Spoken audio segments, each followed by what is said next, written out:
New topic start कर रहे हैं, भारत का भूगोल। मतलब हमने काफ़ी टॉपिक्स तो देख लिए थे और जो लास्ट में टॉपिक दिख रहे थे वो भी पूरा हो गया था। अब हम इसमें जो भी उसका मैप वगैरह की चीज़ें हैं वो देखेंगे कि इंडिया में क्या-क्या है। तो देखिए, भारत विश्व का प्राचीन और महान सभ्यताओं वाला देश है। आपको जानना चाहिए कि जो हमारा इंडिया है वो काफ़ी मतलब पुराना है, ठीक है? और महान सभ्यताओं वाला देश है, ठीक है? आप जैसे जानते हैं सिंधु सभ्यता, ये सब तो काफ़ी महान, उसके बाद वैदिक सभ्यता, तो महान सभ्यताओं वाला हमारा देश है। इसकी सांस्कृतिक विविधता अद्भुत है। आप देख सकते हैं हर जगह आपको अलग-अलग भाषा वाले खान-पान चेंज हो जाएगा, ठीक है? तो बहुत ज़्यादा सांस्कृतिक विभिन्नता है, हर थोड़ी दूर पे चेंज हो जाता है। दक्षिण एशिया में इसकी अवस्थिति हिमालय पर्वतमाला के दक्षिण और हिंद महासागर के उत्तर में है। तो जो दक्षिण एशिया का पूरा मैप देखेंगे तो इस ये कहाँ है, जो हिमालय पर्वतमाला है उसके दक्षिण में और हिंद महासागर के उत्तर में। अभी मैं आपको मैप में भी दिखा दूंगी। इसके पूर्वी और पश्चिमी किनारे पर क्रमशः बंगाल की खाड़ी और अरब सागर स्थित है। तो इसके पूर्व की तरफ बंगाल की खाड़ी है और पश्चिम की तरफ अरब सागर है। मैं दिखाई देती हूँ। तो आप देख सकते हैं कि ये मैं आपको बताया था कि जो हिमालय पर्वतमाला है उसके दक्षिण में, और एक सेकेंड, और जो हिंद इंडियन ओशन है, हिंद महासागर भी बोलते हैं, उसके उत्तर में भारत स्थित है। और आप देख सकते हैं कि पूर्व की तरफ है बे ऑफ बंगाल, जिसे बंगाल की खाड़ी भी बोलते हैं, और इस तरफ है अरेबियन सी, अरब सागर पश्चिम की तरफ। ये हमारा ईस्ट साइड है और ये हमारा वेस्ट साइड है, ठीक है? ऊपर नॉर्थ है, ये ध्यान रखिए, और नीचे साउथ है। तो इसके बाद आप देखिए 32,87,263 वर्ग किलोमीटर, ठीक है? अगर थोड़ा याद ऐसे रखना है तो 32 लाख वर्ग किलोमीटर में फैले इस देश की प्राकृतिक विविधता का अंदाजा इस बात से लगाया जा सकता है कि इसके दक्षिण पश्चिम तट पर उष्णकटिबंधीय वन फैले हुए, तो पश्चिम में थार के मरुस्थल का विस्तार है, ठीक है? सिर्फ सांस्कृतिक विविधता नहीं है, प्राकृतिक विविधता भी है। अगर आप उत्तर की तरफ जाएंगे तो आपको बर्फ मिलेगी, पहाड़ मिलेंगे, है ना, बर्फ से ढके हुए।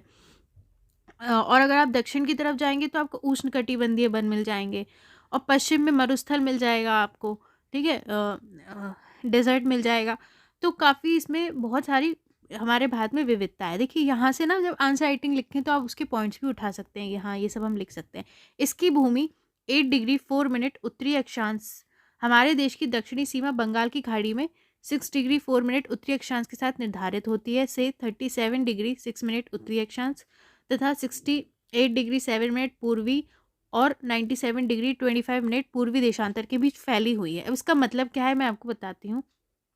तो आप ये जो मैप में देख रहे हैं, ये जो आपको ऐसे नंबर्स दिख रहे हैं, ऐसे होती है लाइन, ठीक है? तो आप उत्तर में देख रहे हैं जहाँ से ये लाइन टच होती होगी, यहाँ से ये होती होगी। तो मैं आपको बताया कि याद कर लीजिए, 8 डिग्री 4 मिनट उत्तरी अक्षांश, ठीक है? से 37 डिग्री 6 मिनट उत्तरी अक्षांश है। तो आप देखिए, ये जो साइड में लाइन होती है ये होती है अक्षांश, ठीक है? और जो खड़ी लाइनें होती हैं वो होती है हमारी देशांतर। ठीक है? ये सब ज्योग्राफी में बेसिक्स में पढ़ाया हुआ है आपको, एनसीईआरटी में।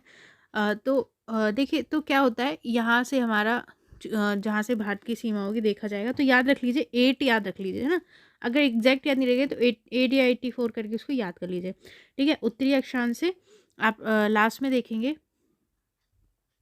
यहाँ पर, ये हमारा जो भी दक्षिणी अक्षांश जहाँ तक ये लास्ट लाइन आ रही होगी, ठीक है? तो वो है हमारा 37 डिग्री 6 मिनट उत्तरी अक्षांश तक है। इसके बाद ऐसे ही होता है, आप देख सकते हैं पूर्वी देशांतर। तो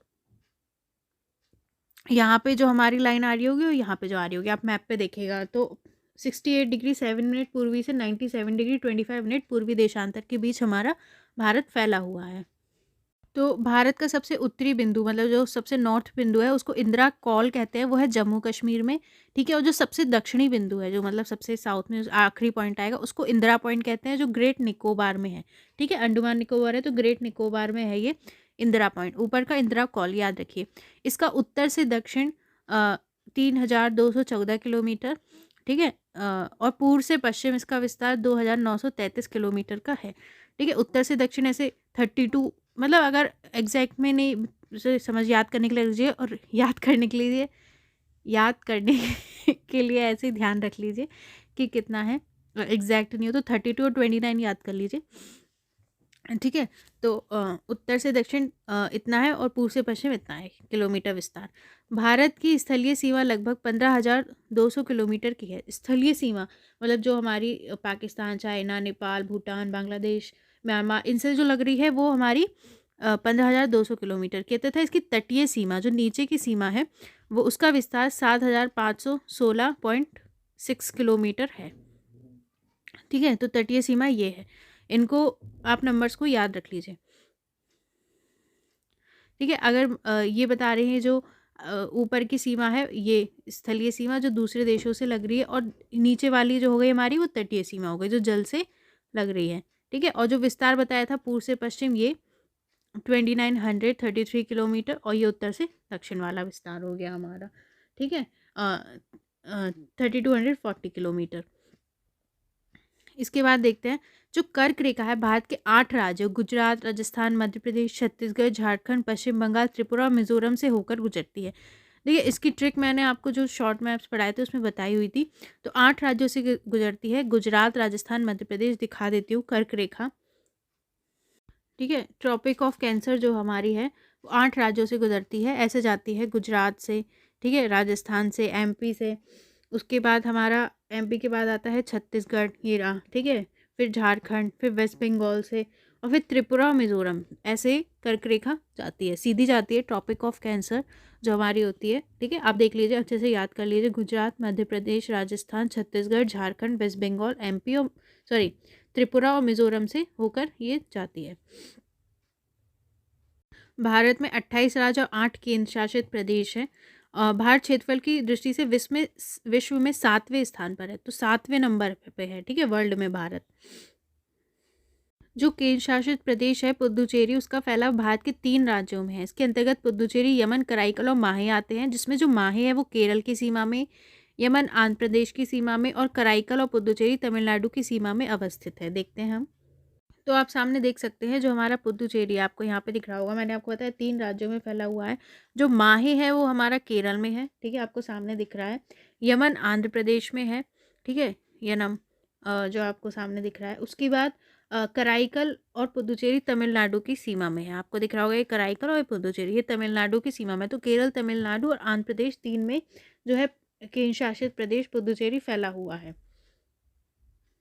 तो देखिए जो भारत है वो दक्षिण एशिया में, जो साउथ एशिया है उसमें क्या है, क्षेत्रफल और जनसंख्या की दृष्टि से सबसे बड़ा देश है। तो पूरे साउथ एशिया में सबसे बड़ा देश है जनसंख्या और क्षेत्रफल की दृष्टि से देखें, जबकि एशिया में भारत क्षेत्रफल व जनसंख्या की दृष्टि से चीन के बाद दूसरे स्थान पर है। लेकिन एशिया में देखें तो वो दूसरे नंबर पे है चीन के बाद।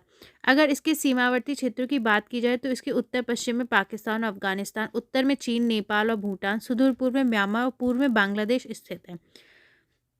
हम देख लेते हैं, एक मैप में पहले पढ़ लेते हैं। भारत और श्रीलंका के मध्य में स्थित मन्नार की खाड़ी तथा पाक जलडमरू इन दोनों को एक दूसरे से अलग करते हैं। तो आप इसके पड़ोसी देश देख सकते हैं।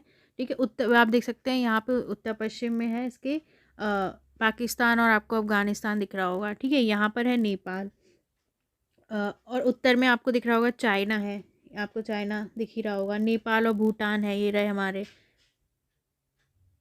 और आपको सुदूर पूर्व में दिख रहा है बांग्लादेश है और म्यांमार है। ठीक है, अ, और आप देख रहे हैं यहाँ पे हमारा श्रीलंका है और इंडिया, ये दोनों देखिए, आप देखिए पाक स्ट्रेट से अलग हो रहे हैं। ठीक है, मन्नार की खाड़ी और जो पाक स्ट्रेट है इनसे ये दोनों देश अलग होते हैं। भारत के 18 राज्य और संघ शासित प्रदेश पड़ोसी देशों की सीमाओं को स्पर्श करते हैं। तो 18 राज्य और यूटीज जो हैं वो जो पड़ोसी देश हैं उनकी सीमाओं को स्पर्श करते हैं। विभिन्न देशों के मध्य सीमा रेखाएं, अब देखिए इनके बीच सीमा रेखाएं, रेड क्लिफ किसके बीच है, भारत और पाकिस्तान के बीच। ऐसे याद कर लीजिए कि खूब खून बहा है भारत और पाकिस्तान के बीच, तो रेड क्लिफ याद रख लीजिए, रेड से। ठीक है, भारत और पाकिस्तान के बीच है सीमा रेखा। और मैकमोहन किसके है, भारत और चीन के मध्य। ठीक है, तो चाइना सारे देशों को मोहित करता है, तो मैकमोहन भारत और चीन के बीच याद कर लीजिए ऐसे ही। डूरंड पाकिस्तान और अफगानिस्तान के बीच है, दूर है ना, दूर। ठीक है, तो दूर से याद रख लीजिए, पाकिस्तान और अफगानिस्तान के बीच की सीमा डूरंड सीमा है। त्रिपुरा और बांग्लादेश के बीच शून्य सीमा रेखा है। ठीक है, तो पूछे शून्य सीमा रेखा किसके बीच है, तो त्रिपुरा और बांग्लादेश के बीच। भारत का मानक समय, भारत में देखिए 80, ये थोड़ा सा गलत दिया हुआ है, ऐसे 82.5, ठीक है, डिग्री ये है। भारत में 82.5 डिग्री पूर्वी देशांतर रेखा, जो ये वाली पूर्वी देशांतर रेखा है, को पूरे देश का मानक समय माना गया है, इस रेखा को, ठीक है। ये रेखा इलाहाबाद के निकट मिर्जापुर से गुजरती है। इस देशांतर के स्थानीय समय को पूरे देश का मानक समय माना गया है। तो मतलब ये जो देशांतर है, ठीक है, तो इसमें इसका जो स्थानीय समय है उसको पूरे देश का मानक समय माना गया है, स्टैंडर्ड टाइम। भारत की अवस्थिति ग्रीनविच के पूर्व में होने के कारण, भारत जो है, जो ग्रीनविच रेखा है उसके पूर्व में होने के कारण यहाँ का समय ग्रीनविच के समय से 5 डिग्री 32 मिनट आगे रहता है, 5.5 घंटे आगे रहता है, ठीक है। तो देखिए, जो हमारी मानक समय है वो 82.5 डिग्री पूर्वी देशांतर है, ठीक है। ग्रीनविच के समय से 5.5 घंटा आगे हमारा टाइम रहता है। तो ये किन किन, ये रेखा इधर पे आती है, ठीक है। तो ये किन किन राज्यों से होती है, तो देखिए यूपी से जाती है, एमपी से जाती है, छत्तीसगढ़ से जाती है, उड़ीसा से जाती है और आंध्र प्रदेश से जाती है। मैंने इन सब की शॉर्ट मैप में अच्छे से बता के ट्रिक बताई हुई है, आप इंडिया मैप वाली प्लेलिस्ट में जाएंगे तो आप वहाँ देख सकते हैं। आपको बताया जो हमारी यामी-उत्तर रेखा है वो किन-किन राज्य से होकर गुजरती है, तो उत्तर प्रदेश, मध्य प्रदेश, ओडिशा, छत्तीसगढ़, आंध्र प्रदेश। तेलंगाना से नहीं, ठीक है, तेलंगाना नहीं है। भारत की भूगर्भिक संरचना, भू-आकृतिक प्रदेश। अब देखेंगे कैसी भारत की संरचना है। भारत की भूगर्भिक संरचना में प्राचीनतम और नवीनतम दोनों प्रकार की चट्टानें पाई जाती हैं। ऐसा नहीं है कि मतलब बहुत पुराना भी है और नई चट्टानें भी हैं। एक और प्रायद्वीपीय भारत में जहाँ आर्कियन युग की प्राचीनतम चट्टानें पाई जाती हैं, वहीं दूसरी ओर मैदानी भागों में क्वाटरनरी युग की नवीनतम चट्टानों की बहुत बहुलता है। तो देखिए, जो प्रायद्वीपीय भारत है हमारा, है ना, नीचे का जो वी शेप का, तो वहाँ पर क्या है, आर्कियन युग की बहुत पुरानी चट्टानें हैं। और वहीं जो मैदानी भाग है, ठीक है, उत्तर की तरफ, वो वहाँ क्वाटरनरी युग की नवीनतम चट्टानें हैं, ये याद रखिए, ठीक है। एक चीज़, भूगर्भिक संरचना की उपयोगिता धात्विक, अधात्विक खनिज, दोहन और मृदा के रूप में है। तो वहाँ पर इसकी उपयोगिता क्या है, मतलब हमें धात्विक, अधात्विक खनिज मिलते हैं और कैसी मृदा होती है, उससे हमें लाभ होता है। विभिन्न कालानुक्रम में विभिन्न निर्मित संरचना के कारण भारत की भूगर्भिक संरचना में पर्याप्त भिन्नता है। अलग अलग समय में बना है, ठीक है, जो भूभाग है, तो उसके कारण क्या है, जो भूगर्भिक संरचना है वो अलग अलग भी है।